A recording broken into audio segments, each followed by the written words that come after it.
रामायण काल के ऐसे 7 शक्तिशाली वानर जिसके किस्से सुनकर आप भी हैरान रह जाएंगे।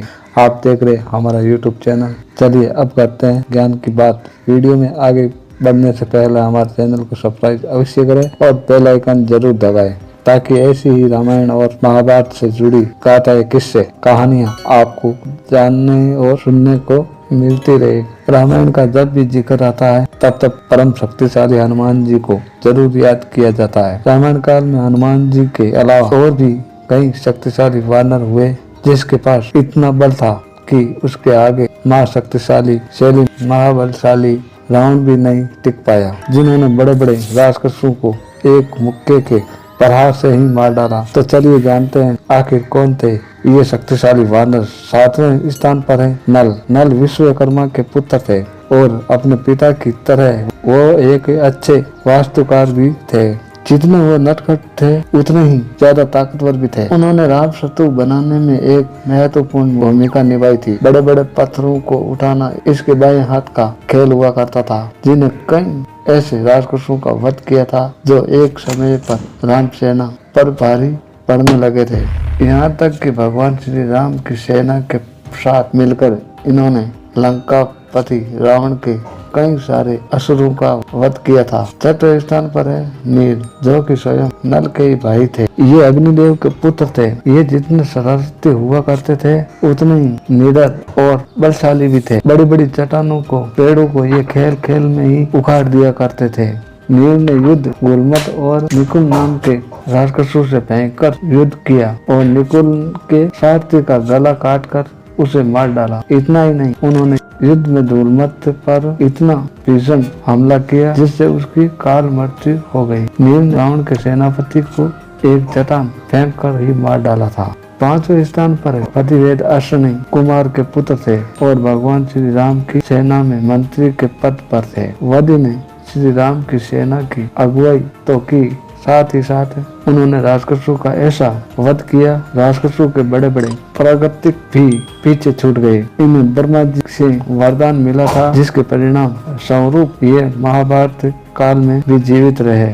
जब वधिवित के मित्र भामासुर का श्री कृष्ण ने वध किया था, तब उन्होंने अपनी मित्रता के शौक में उत्पात मचाना शुरू कर दिया था। बता दे कि भामासुर पृथ्वी का पुत्र था और इन दोनों के बीच गहरी दोस्ती थी। इसलिए जब भामासुर का वध हुआ तब वधिविद ने बड़े बड़े पहाड़ों को फेंककर नगरों के नगर खत्म कर दिए। इतना ही नहीं, सहदेव जब केशकिंगा नाम की एक गुफा में पहुंचते तब किसी कारण के चलते उसके और विद के बीच 7 दिनों का युद्ध चला।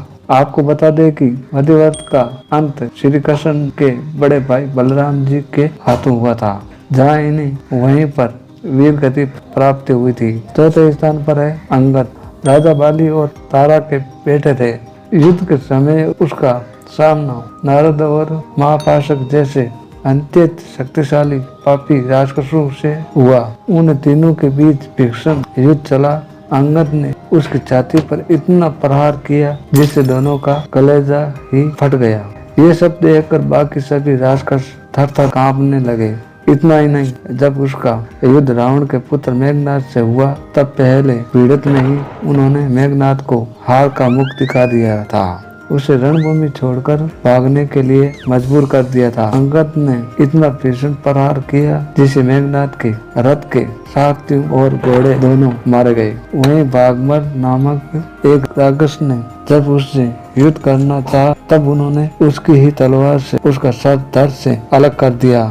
वहीं रामायण के लंका कांड के अनुसार जब श्री राम ने उनसे उसका दूत बनाकर उन्हें लंका भेजा, तब रावण की सभा में उन्होंने अपना पैर ऐसा जमाया जिसे खुद रावण भी नहीं हिला पाया और बाकी उसकी प्रजा और उसके मंत्रीगण को देखते ही रह गए। 3रे स्थान पर है सुग्रीव। किष्किंधा के राजा सुग्रीव बाली के छोटे भाई थे और अंगद के चाचा थे। वीर सुग्रीव ने जब कुबेला पर्वत पर रावण को देखा तो उसे इतना गुस्सा आया कि उसने तुरंत ही रावण से लड़ना शुरू कर दिया। सुग्रीव बहुत ही प्रतापी थे और इस वजह से रावण पर भी भारी पड़े और रावण को अपनी रक्षा करने के लिए कई सारे मायावी शक्तियों का इस्तेमाल करना पड़ा। और मौका पाकर वहां से भागना पड़ा। इसके बाद युद्ध में उन्होंने बलवान कुंभकर्ण से भीषण युद्ध किया, उनकी नाक को एक बार को काट डाला और साथ ही उसके बेटे कुंभ का भी वध किया था। इतना ही नहीं, उपप्रताश और रावण के भाई बहादुर को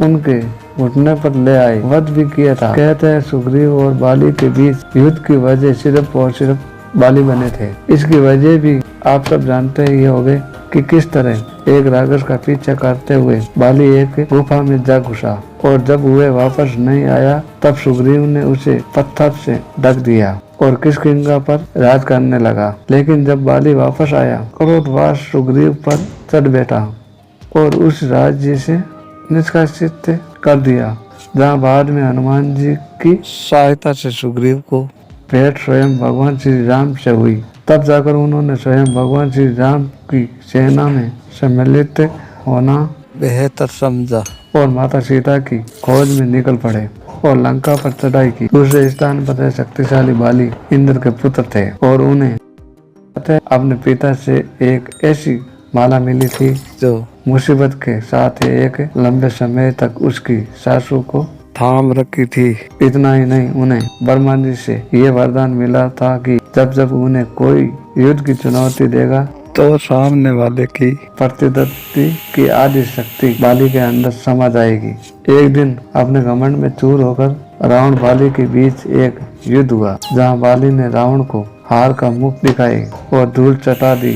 ये युद्ध कई दिनों तक चला, जिनमें रावण की हार हुई। बाली ने लगभग 4 महीने तक उन्हें अपनी खाक में दबाकर चारों दिशाओं में चक्कर लगाकर उसको सबके सामने अपमानित किया। आपको बता दें कि स्वयं भगवान श्री राम को भी बाली को छल से मारना पड़ा था। अब बात करते हैं पहले स्थान की, जिसे कोई भी नहीं जीत सकता।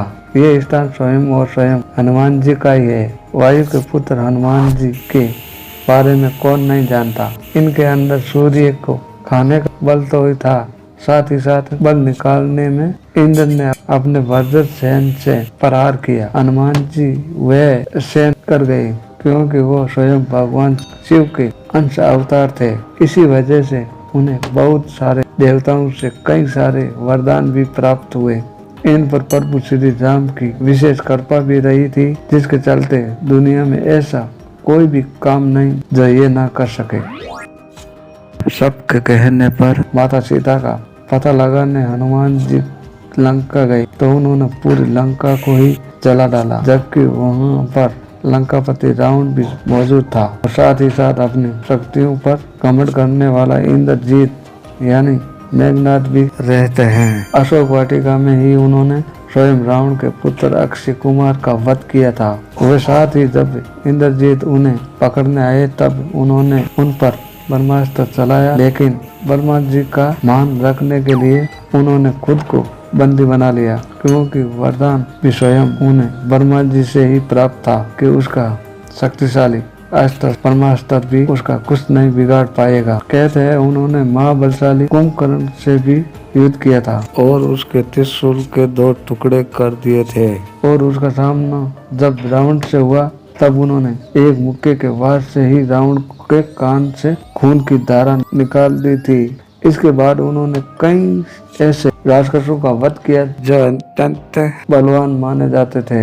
हनुमान जी का जिक्र सिर्फ रामायण में ही नहीं बल्कि महाभारत में भी मिलता है और कहते हैं वो आज भी जीवित है, क्योंकि वो एक चिरंजीवी है और इसी कलयुग के अंत तक जब तक भगवान विष्णु का 10वां अवतार यानी कल की अवतार जन्म नहीं लेगा तब तक हनुमान जी जीवित रहेंगे और कल की अवतार की सहायता के लिए युद्ध में प्रस्थान करेंगे। यही थे रामायण काल के वो खास 7 शक्तिशाली वानर जिसका जिक्र मिलता है। और इनमें से सबसे बलशाली वानर किसे मानते हैं हमें कमेंट बॉक्स में जरूर बताइए। ऐसी वीडियो के लिए हमारे चैनल को सब्सक्राइब अवश्य करें, इस वीडियो को लाइक करें और ज्यादा से ज्यादा शेयर भी करें। तो मिलते हैं अगले किसी खास वीडियो के लिए, तब तक के लिए नमस्कार।